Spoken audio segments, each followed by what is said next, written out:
Quiconque s'élèvera sera abaissé, quiconque s'abaissera sera élevé. Matthieu 23, 12.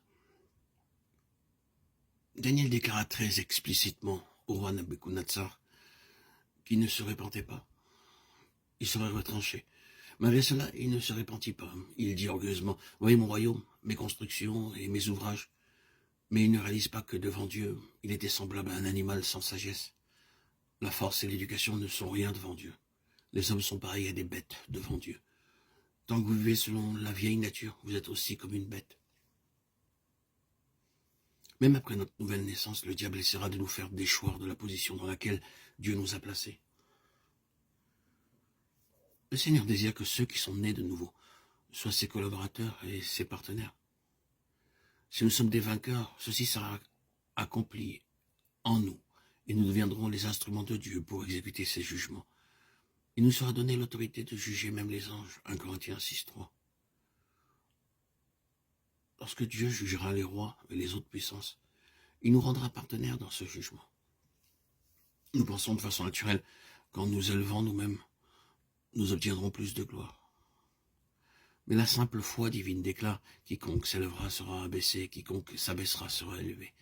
Matthieu 23, 12. Bien que nous sachions cela et que nous l'ayons lu souvent dans la Bible, nous aimons cependant nous élever nous-mêmes, où que nous allions. Si nous ne sommes pas honorés et loués, nous nous vexons.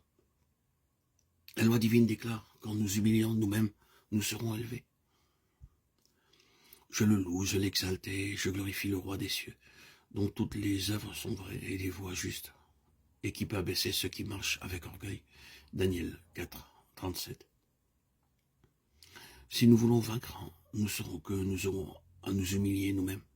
Nabuchodonosor dut devenir comme une bête pour comprendre cette leçon de l'humiliation. Cela a pris plusieurs années pour qu'il apprenne à exalter le Dieu véritable. Ne soyez pas comme Nabuchodonosor. N'attendez pas de devenir comme une bête. Il vaut mieux donner toute gloire au Seigneur et l'exalter à chaque occasion. C'est le secret d'une vie triomphante. Vous devez être capable d'exalter Dieu par vos paroles, par le témoignage de votre vie et par votre ministère.